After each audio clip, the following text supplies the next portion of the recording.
Welcome to another King Arthur Legends Rise video. Today, guys, we're going to talk about Rosier. I'm going to show you how to build her. I'm actually going to show you two different builds that will help you progress in pretty much all of the content. And she is absolutely insane.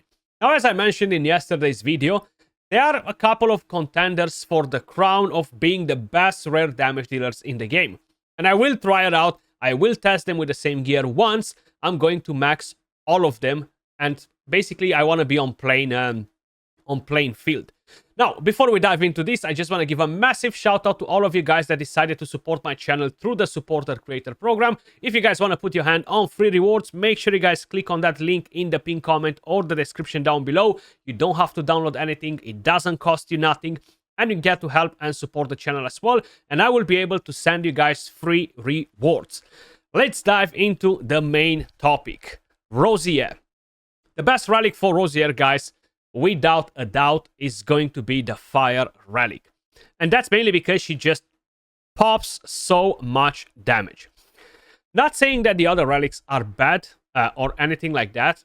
This one deals pretty good damage as well, but the thing is, this will sacrifice HP. It's going to be AoE attack, and the damage is not bad, to be honest, for an AoE attack, but it's just not as good. Then talking about the Storm Relic, again, sacrifice HP, AoE attack, lower chance to inflict the bleed.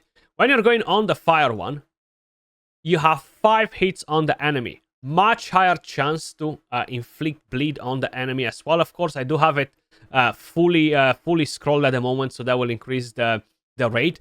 But the total damage is 355% attack, guys, which is crazy. And will have a 40% chance to basically charge her attack gauge and trigger hook of that, which is more damage. Actually, a lot of extra damage. And a chance to inflict bleed with that too.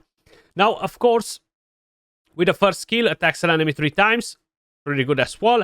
You have a chance to inflict bleed. The A2, as usual, this is basically like a skill where she recovers HP.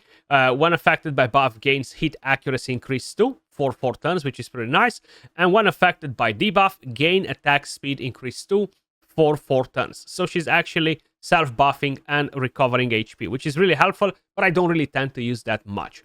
Now, in terms of passives, with the first passive, at the start of the battle, she gains damage taken, reverted to attack, 100% chance to gain damage taken, reverted to drain, and 100% chance to drain trigger rate increase 3 for the rest of the battle, and gains hit accuracy increase 1 for 2 turns. She has a lot of things going on. Then, with the second passive, when using skill 3, gains Bloody Frenzy for 3 turns, which, when attacking, has a 100% chance to inflict bleed on a single enemy for 1 turn. If the target has bleed, increases the duration of all dot effects immediately on enemies by 1 turn. So that's actually pretty solid. Now, as I mentioned, we're going to have 2 different builds. My Chivalry is maxed on her, all of her skills, and the relic is maxed, okay? So let's make that straight from the very beginning.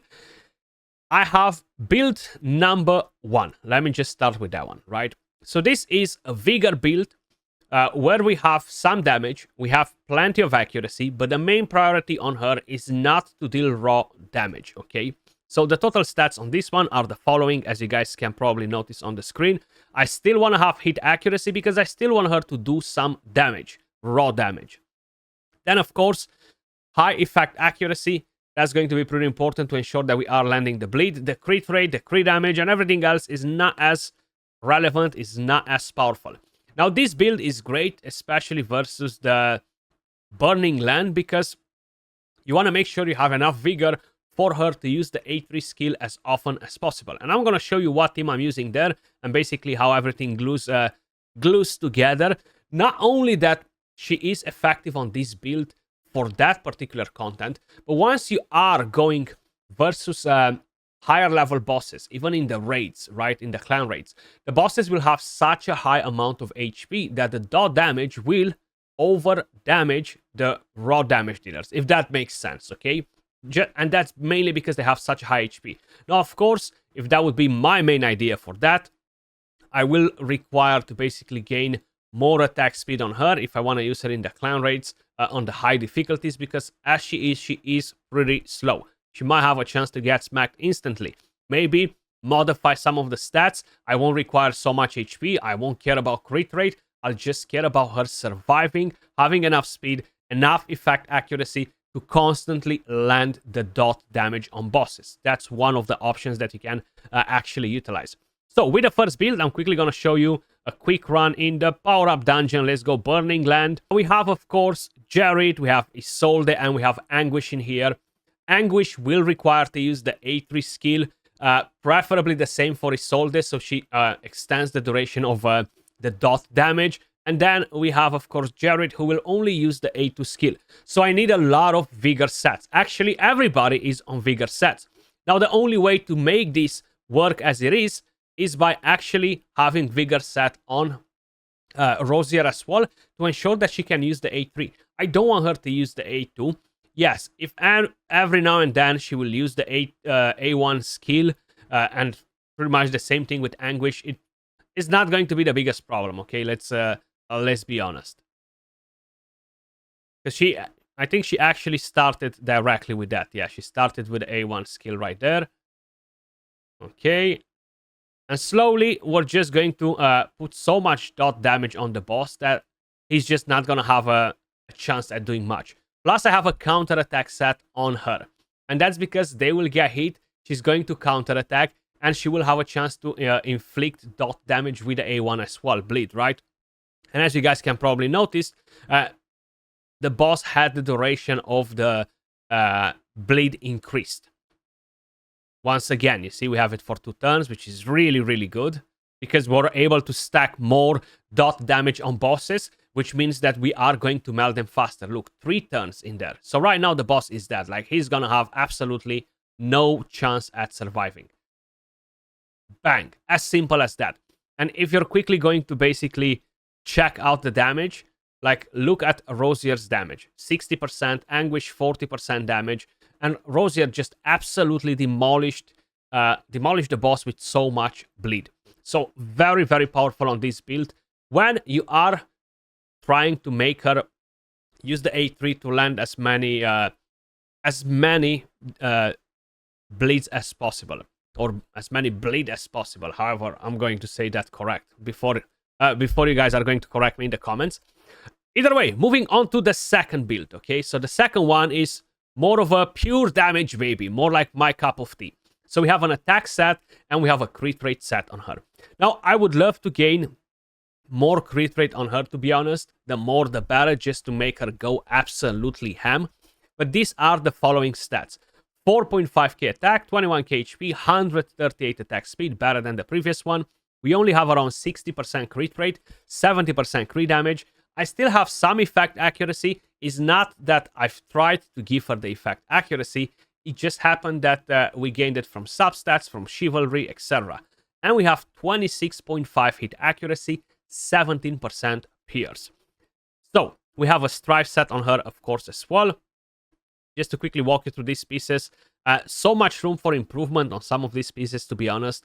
I don't know, I've been farming these freaking dungeons, and all I'm getting is 5-star rare crab gear. So I need to go and forge probably some more, but I need so much wood and iron. This is actually a nice pair of boots. Shame it's not a 6-star.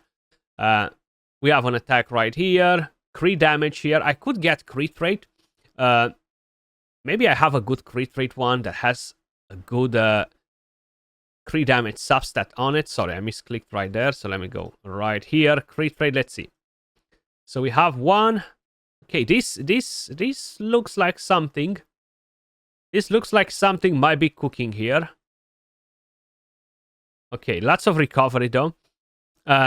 I could use this, but I'm losing a lot of crit damage, right? So for the sake of it, we're gonna stick with what we have at the moment.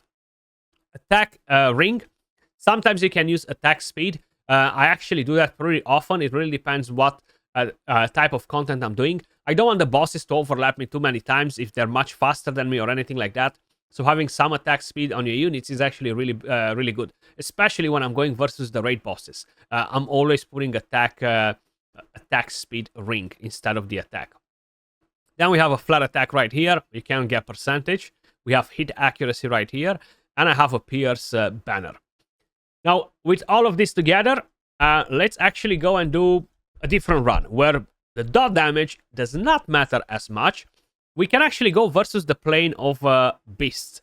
So right here, so I'm actually going to use Turin instead of Bediver. If not, this thing might end too quick.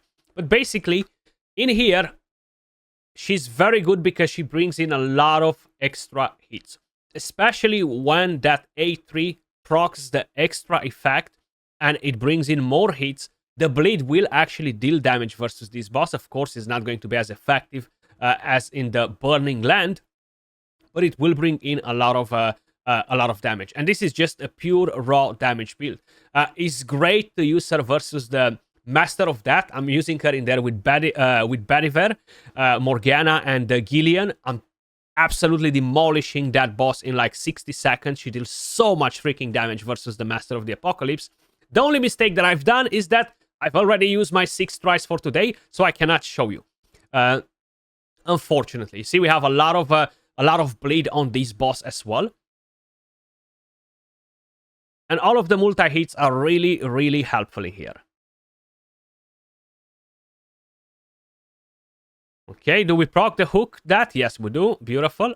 And look at the damage, you see? So 5 hits plus 2 more hits from the hook.